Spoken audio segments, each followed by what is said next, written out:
Have you ever laid awake at night, hearing a faint sound from the other side of your wall, a cough, a creak, a television murmuring, reminding you that someone lives just inches away? We trust our neighbors are normal, safe, but what if that trust cracks, and those everyday sounds become unsettling? Tonight, we'll explore true stories of neighbors who shattered that illusion, revealing the darkness that can hide just beyond your wall.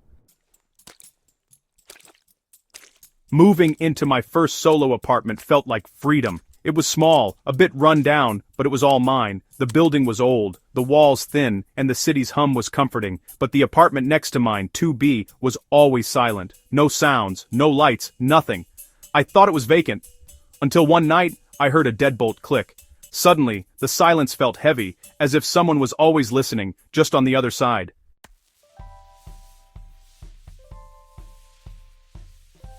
The strange occurrences began slowly, then grew into a terrifying rhythm. Every day the moment my key touched my lock, I'd hear the click from 2B, like a creepy, unspoken greeting. Then came the subtle sounds through the wall, scratching, muffled laughter, always reacting to my every move. My home felt like a glass box. He knew my habits, but I knew nothing about him, except for the chilling sound of his quiet, knowing laughter.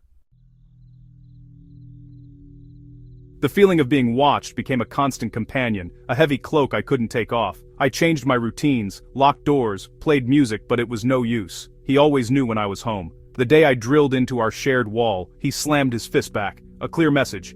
This wall was his. That night, I dragged my mattress to the living room, too scared to sleep in my bedroom. At 3 a.m., I heard a soft, deliberate tapping on the bedroom wall, where my head would have been. It was the sound of a monster knocking. Not on my door, but on the thin barrier between our worlds. I knew I had to see who this person was. I was a wreck. Every creak in my old apartment sent panic through me. I decided I had to see him. The man in 2B. I waited by my peephole for hours, heart pounding. Finally, his door creaked open. He was tall, thin, face hidden by a dark hoodie. He turned and stared straight at my door. Then he pointed at my peephole and grinned. I packed my bag and left, never to return. He's still there, waiting for the next person to move in. When I moved into the little rental house on Elm Street, I thought I'd found peace. It was a quiet, tree-lined neighborhood, kids on bikes, people walking dogs. My house was cozy, with a backyard facing a neglected 2-story home. At first, it was just scenery, but then I noticed the lights. They flickered on and off at all hours, in no pattern. The house never slept, and after a while, I started to feel like it was watching me too. After a few weeks, my casual observation tipped over into a kind of low-grade obsession. The flickering lights were no longer just a weird quirk, they were a puzzle I felt compelled to solve. I started paying closer attention, trying to find some logic in the chaos. I'd sit in my darkened living room at night, peering through the blinds, watching the bizarre light show across the alley, and that's when I started seeing the shadows. They were always fleeting, never clear, but they were definitely there. A dark shape passing in front of a lit window. A silhouette standing motionless in a room for a few seconds before the light would abruptly cut out. The movements were just as strange as the lights. They weren't the fluid, natural movements of a person walking through their home. They were jerky, fast, and sometimes seemed to defy normal human motion. One night I saw a shadow dart across the length of the living room window so quickly, it was like a glitch in my vision. It was too fast to be a person running. It was more like something being thrown or something scuttling just out of sight. I'd rub my eyes, convinced I was just tired, that the shadows and the strange lights were making me see things. But the uneasy feeling in my gut told me I wasn't imagining it. The curtains in that house were always drawn. They were thin, sheer, and a dingy shade of white, which meant that when a light was on, they would transform the person or people inside into indistinct, shadowy figures. This only added to the mystery and the growing sense of dread. I couldn't make out faces or features, just these dark, dancing shapes moving behind a translucent screen. Who were these people, who lived in perpetual twilight, who moved like phantoms and communicated with frantic, flickering lights? My mind raced with possibilities, each one more unsettling than the last. Were they sick? Were they hiding from someone? One evening, I was at my kitchen sink, and the light in their kitchen, directly opposite mine, snapped on. For the first time, a shadow was close, right up against the window. It was the silhouette of a person standing perfectly still facing my house. I couldn't move. I felt pinned by its unseen gaze. It didn't move a muscle, just stood there, a black cutout against the pale light. It felt like it was looking right at me, right into my eyes. After a minute that stretched into an eternity, the light snapped off and the shadow was gone. My heart was hammering against my ribs. This wasn't random. They knew I was watching. And now, they were watching me too. After the shadow in the kitchen window, everything changed. I felt watched, dread settling in my stomach. Lights flickered across the alley, always mirroring my movements. One night, I left my kitchen curtains open, trying to be brave. That's when I saw it. A pale, distorted face pressed against the upstairs window, eyes wide, mouth open in a silent scream. The face was trapped, desperate. The light snapped off, plunging everything into darkness, but that image will haunt me forever.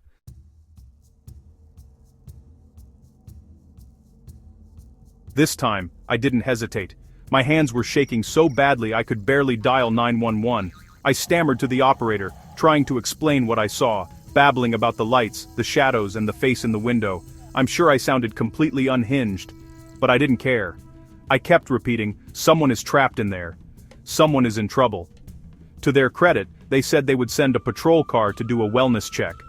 I spent the next 20 minutes pacing my kitchen, peering through the blinds, waiting. The house across the alley was completely dark and silent now, as if it knew what was coming and was holding its breath. Finally, a police car pulled up in front of the house. I watched as two officers got out and walked up to the front door. They knocked. They waited. They knocked again, louder this time. Nothing.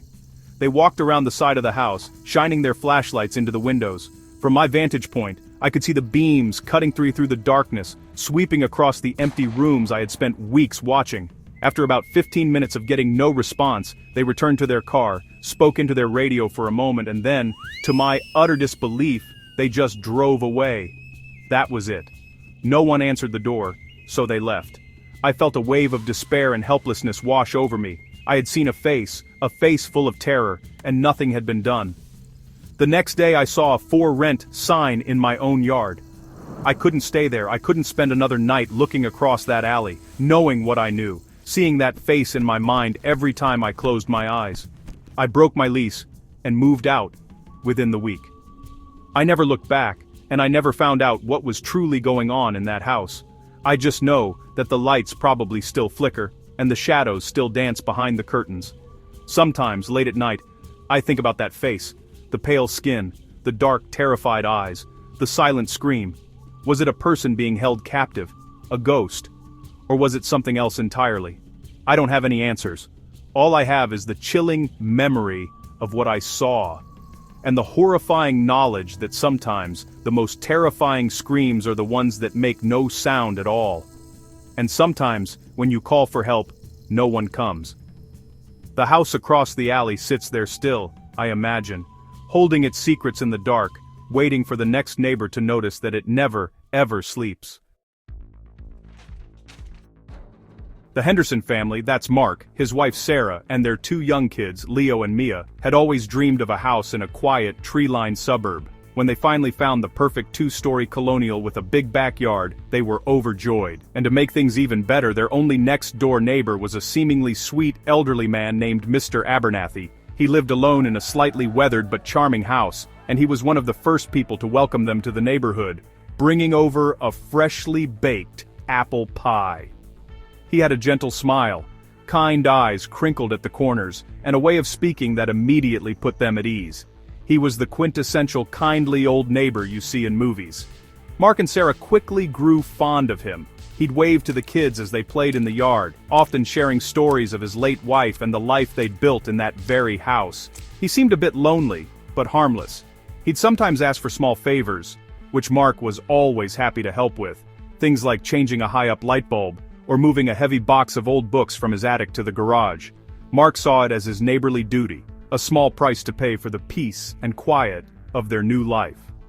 Mr. Abernathy was always so grateful, offering them lemonade or telling Mark he reminded him of his own son. It felt good to help. But there was one part of Mr. Abernathy's house that always gave Mark a strange feeling.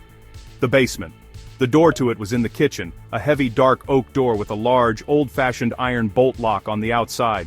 Not just a simple deadbolt, but a thick sliding bolt that looked like it belonged on a castle dungeon. It was always, without fail, bolted shut. Mark found it odd, but he figured the old man was just safety conscious, or maybe the basement was prone to flooding and he wanted to keep it securely sealed off. He never gave it more than a passing thought.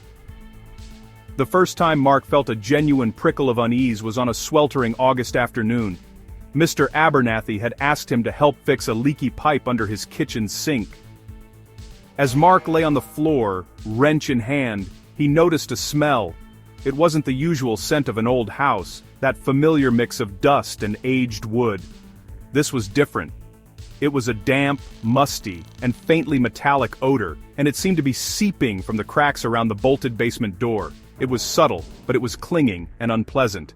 It smelled, for lack of a better word, like old wet earth and something else he couldn't quite place. Something organic.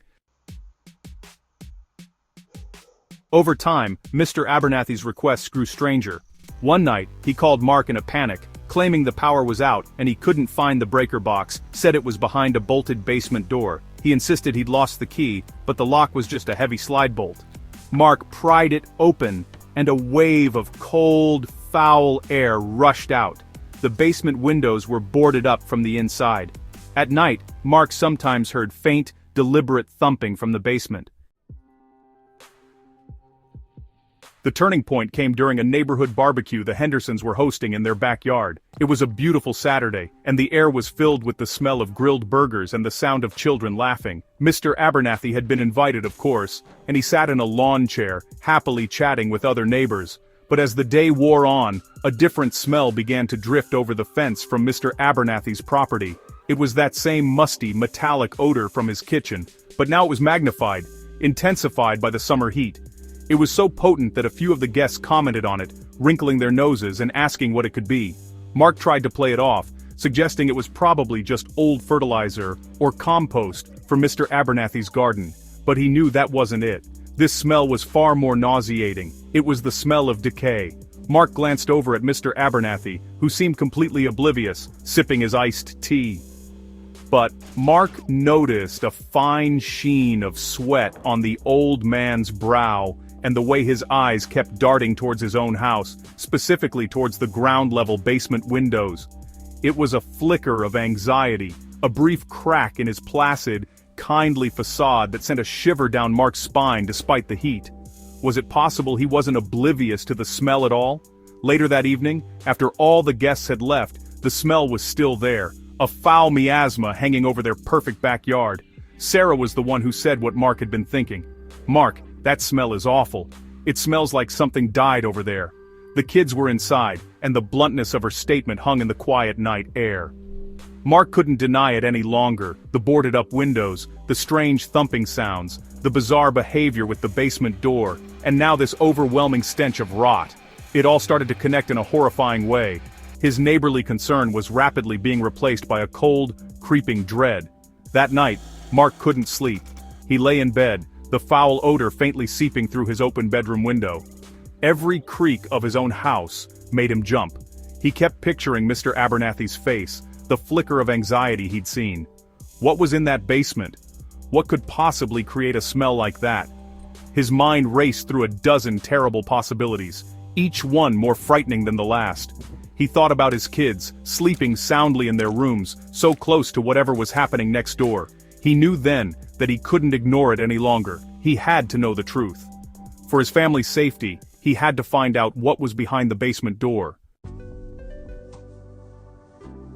The next morning, Mark's resolve was firm. He watched Mr. Abernathy leave, then slipped to the back porch, heart pounding. He found the spare key under a loose stone and entered the silent house. The smell was overwhelming, pushing him toward the basement. He opened the basement door, phone flashlight in hand, and descended. In the center, a mound of freshly dug earth. Nearby, old medical bags and glinting surgical tools. Mark realized, with terror, what Mr. Abernathy had been hiding. He fled, dialing 911, heart racing. The police uncovered a horrifying truth in Mr. Abernathy's basement. He wasn't just a retired old man. He was a disgraced surgeon, luring strangers to his home for grotesque experiments. The kindly neighbor who baked pies and waved from his porch was a monster hiding in plain sight. It's chilling to realize we never truly know who lives next door. What secrets are being kept on your street? If you found this story disturbing, give the like button a friendly welcome.